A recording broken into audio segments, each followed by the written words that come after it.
I really need one of those intro things, but I don't know how to make one. I'm too lazy to actually put the effort in to make one. So yeah.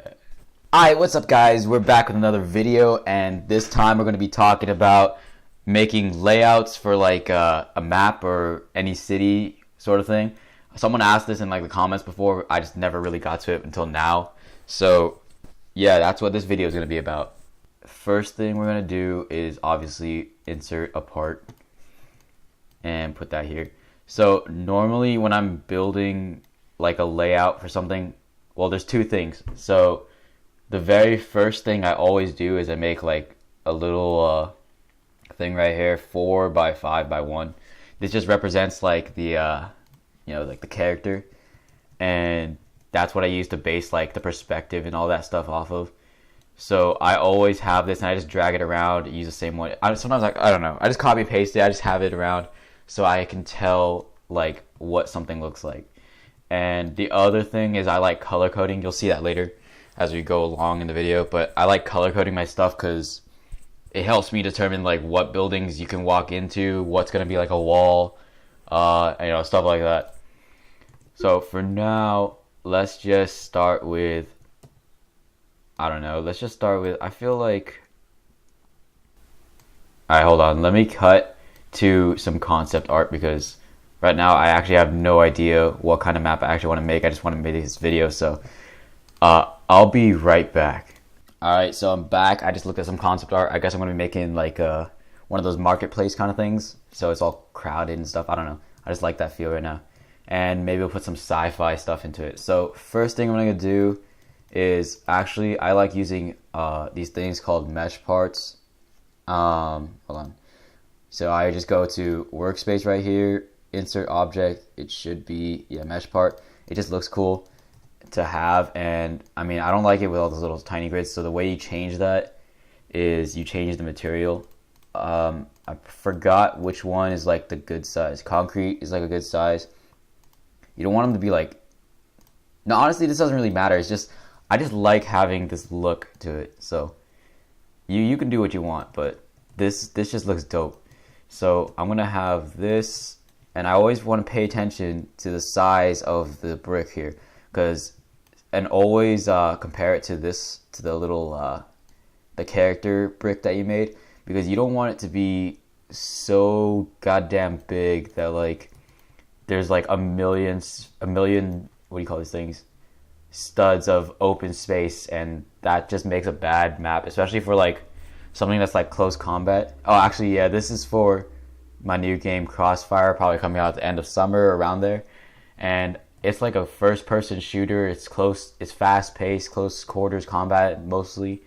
So I don't want to have like huge open spaces. The other way, if you do make it open space, one way you can stop that from being just open space. You just put a bunch of stuff like barricades and random stuff in here to make sure that they don't have this much open area to just shoot each other in like a little pit. Unless you're going for that in your map, which is pretty rare, I wouldn't do that. So I'm gonna go with, I'm gonna say like 25 for now, maybe 28, and I'll extend this out because it's like a marketplace, right? So I'm gonna have out to here, and gray. Usually when I leave the brick as gray, that means it's just an area that's like basic, the lowest point, pretty much. But that's not a tunnel. So like the floor of an area would be gray. That's just for me. You can pick whatever colors you want, but I'm just gonna go through what I usually use. So yeah, that's what I use for that. As for like a lot of people, I guess they're more concerned about how do I make the actual layout. It's kind of random. Like you just have to kind of picture in your head what you want the thing to look, what you want the area to look like when it's done. So for me, I just want like an area where there's probably like one main street or main street with like a bunch of shops and stuff, and then maybe it's like barricaded at the end, and then you have like a bunch of little alleyways and maybe one other main street that goes across into like another main street. So that way you're like in a kind of grid sort of thing. At least that's what I get for a marketplace. If I was doing like rooftops you have to make sure you add bridges in between the tops of the buildings and maybe alter the sizes or the heights of the floors, so that way you have a building that's slightly higher. But you don't want to put it like, you have to also think you want to make the map pretty balanced. So the way my game Crossfire is going to work is there's mostly going to be free for all, and that's going to be like the main mode of the game. So I want to make a kind of circular sort of area where it's pretty fair no matter where you start. So I have to consider that when I'm building. If you want to make a team-based, with 2 teams, team-based map, then you want to have 2 areas on either side, and you want to have equal access to like loot and stuff like that, or whatever, cover, all those things that you have to take into consideration when you're putting out, when you're creating the layout. So for now, I'm just going to make like a sort of grid, and I guess, yeah, we'll just go to like 120, and these are going to be like, let me make a little thing for spawn areas so I can keep that in mind. So these flat bricks that are going to be, what's it called, blue, that I don't use, are going to be the spawn areas, and that's where, you know, obviously where characters can spawn. So I'm going to have, let's just lay out the roads first. Let me bring this down to 28 and bring this all the way up to there. So now I gotta do some math. So this is 28. I want 28 on the other side and 120 in the middle. So I need 176. Alright, so we'll go 176. I think. That might be, nah, that's probably right. Let me see. If I resize this, I just want to check that it's kind of symmetrical. Yeah, 120. Okay.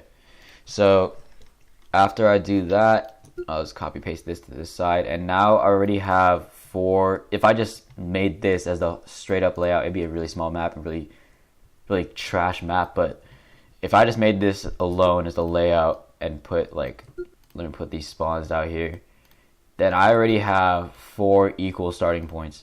But obviously maps are not going to be super symmetrical, except rare cases where it's like some sci-fi thing. Most of those sci-fi, they like to play around with symmetry, but most of the maps that you're probably going to be making are not going to be symmetrical. So you just have to add a bunch of things that you feel like they would be equal. And the other thing too is that you're not going to really know if they're actually equal until you start testing the game out. So whenever you're making a map, always start out with like the bare minimum details, like just laying out where cover is going to be. Don't actually make like the little barricades, because if you test the map and you find out that that barricade is actually like unfair, then it's going to be a pain in the ass to actually like delete that, and then you put all that work into building those little barricades and stuff. So just put like a brick there or something to tell you, okay, this is where cover is going to be, and test the map with that actual layout for now. Because if you just test it with the layout, then if you have to remove one brick, it's not as bad. It's not bad at all, because you're just removing one little brick that you put there instead of removing something that you put effort into already. So I'm trying to think right now, how can I make this? Alright, so I'm just going to add another area that's like this. I'll move this out here. Oh, whoops. I want to put 2 of these. Except I kind of want it to be like slightly altered like this. So we'll put it out to here, and that means this has to extend out to here. And now so this starting point now has 2 areas and goes. It's not really fair for these guys, but you know, for now we're just gonna deal with it and just put. I just want to get at least 10 of these slots, 10 of these dudes in, 10 of these spawns in, before anything really, before I really do anything right now. So we'll put these. So this right now would be a really bad map, because like, just thinking about it, you spawn, you turn around the corner, and there's already a guy, you have to kill him.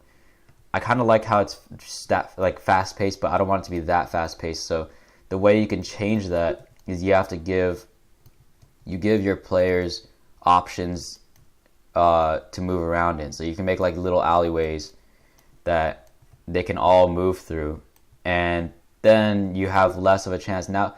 So okay, let me just remove these real quick. So right now, this guy has a 50-50 chance of either going this way or going this way. This guy right now has 3 options. He can go down here, but he'll already see someone. So it's really 50-50. You can turn down going this way or going up this way. And having 50-50 makes it even more fast-paced because you only have 2 options to go.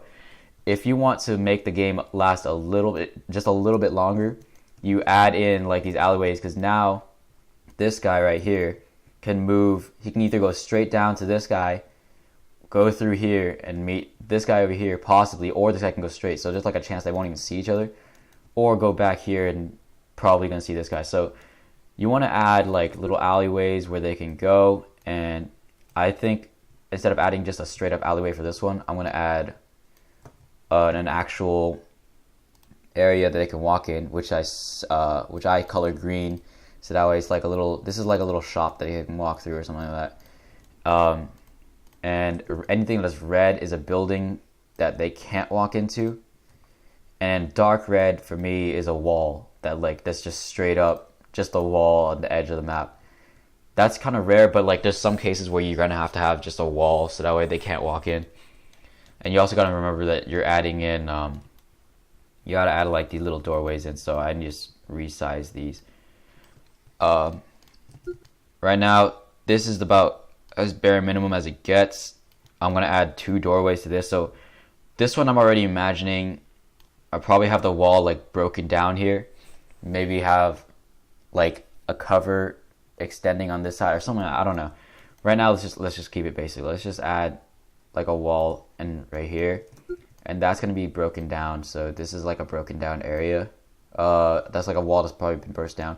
This is gonna be on this side an actual like a window that they can jump through. I'm gonna lower this down to, I think a character can jump over 5, but I don't really want to jump that high, so we're gonna put this up to 3. Now that looks really small, right? But look, if you drag this guy back over here, you gotta remember the characters are pretty goddamn small. So you don't want this to be like this high, because you think, okay, when you're up here, it just feels like, oh, the character will definitely be able to just see over that and shoot whoever's outside. Nah, it doesn't work like that. You have to like picture everything. So this is 30 high. It feels really small, but that's actually a really big building already. Now that I'm actually looking at it though, I want this to be a little bit smaller. I don't want this to have a whole lot of room for them to just randomly roam around. I still want it to be fast paced. I just don't want it to end in like 10 seconds, you know? But anyways, let's make the door on this side. Doors, I normally make 5 wide. Let me get this green thing so I can make that little door. 5, no, let's see it. 9, that feels right, but 5 is definitely the width of a character, or the width of a character is 4, but I just like to add that little extra room so you don't have as much like clustering around. See, that feels really small, so now I want to add a window here too, so that way you have a way to look in, and you can't have just someone just like camping around in the corner waiting for you to walk inside. So let's add a little, how high is this one? 7. Let's add a little window here. It's a pretty big window, but whatever. I guess on this side, that, I don't know, that just feels okay. Let's just make this a little bit smaller so that way you have less of a chance to even camp in there. I guess we can add this thing. I have to think about this. Let's change this to 4 thickness and go here. Move this back and change this to like 8. So that way I should be able to fit 2 windows. Yeah, okay. So I can fit 2 windows in here. And that way you can crawl in here, go out through 2 ways. So now this guy out here has the option. This just made another option for him to go into. So he can go to any of these. The only problem is the spawn is on this side, so I don't want that guy to be spawning right across the window, because then he can just like, as soon as this guy moves, you can see directly in there. So you want to move him back here, and now that spawn is a little bit better. So for this guy, the way I'm gonna balance this out is I'm gonna add just a straight up wall right here that he can't pass. So that way, wait, hold on, let me resize this. So that way, this guy is pretty much forced to go this way. And now he has two options. He can go through here or through here. But I want to add just a third option, just so you add more variety to the map. So right next to it, we're gonna add a little pathway, make it 20 wide also. And you know what, actually let's make it smaller. Let's go 15, 16 wide. And we'll go out to here maybe, like 40 out. And then we'll have this one turn and go through here. I don't know if I want to add something in there yet, but let's go up to here, 150. Let's go 150. And then put another one of these things out here. Actually, I kind of want it to be all the way in the end. Notice that the increments I'm using are 1. I'm not using small increments because you're just laying out things right now. It doesn't really matter. You can use bigger increments if you want. 1 is just the easiest to change, like the heights. Like I was changing the windows and stuff over there earlier. It just makes it easier for me. So, all right, let's do that, and then maybe I'll add another building over here too. So that way, you have even more variety. Okay, I don't like how this is. All right, let me make sure this is attached, and it's like the right increments. I don't like when it's a little bit off like that. That just means that the increments here is not even, and I can drag it again. Oops. And there. Okay, so now we have another building. I kind of want this to be a smaller building. Let's go with like 30, like that, and then we'll put a building also all over here, so this guy can kind of move around. And let's move this away from the walls, like that, and move this away from the walls, and we'll have a red building thingy like that you can't walk through right here. And that should be good for now. Does that overlap? That fit like perfectly. I don't even know. I guess I'm a genius. But so now this guy has 3 ways he can go. He can go to the right, he can go straight, he can go left. And honestly, the way you can because if he goes straight and if this guy goes straight this way, then they're just gonna see each other right away. So the way you can actually control that is, you really don't want to go to this sort of level, but if you force the spawn to have them face this way, have this guy face to the right here, and have this guy face away, then most people aren't just going to turn left and be like, okay, I'm going to go the other way. I mean, there's obviously a chance of that, but just by the power of suggestion, you're going to want to go straight and just go whichever way you're already facing. Especially in a fast-paced game, you just want to find the loot as fast as possible so you can kill whoever's near you. So now this guy only has 2 real options to go. So what I'm going to do is I'm going to extend this out to here, maybe like 250. And we'll bring one of these out here. And this is going to be like a new path that this guy can go down. So let me make this right here. And right now, I'm not even touching the heights of the map. I'm just leaving this all flat. I'm going to edit the heights later, and the height just adds even more variety to where you can go. So if I add a little, let me just show you as an example right here. So let me just show you a little ramp. If it's going up like this, maybe, okay, not that high, maybe like here, this is basically adding a one-way area. So this guy can't go up here because it's too high, but this guy can go up here and he can see down here. So it's like a vantage point. So this is adding a one-way path. If I go all the way down and just extend this is like a one-way path for this guy, because no one else is going to be able to go up here. If this was flat, and I change this back down to like here, people come in from both ways. So you want to take that into consideration as well with the height. The height just adds a lot more complexity to the map that you can play around with. Hold on, let me check the time of this video. Alright, this video is kind of long right now, so I'm going to cut this short here, and I'll continue next time. So leave a like if you like this video, subscribe, follow me on Twitter at JukeRBLX, and yeah, thanks for watching, guys.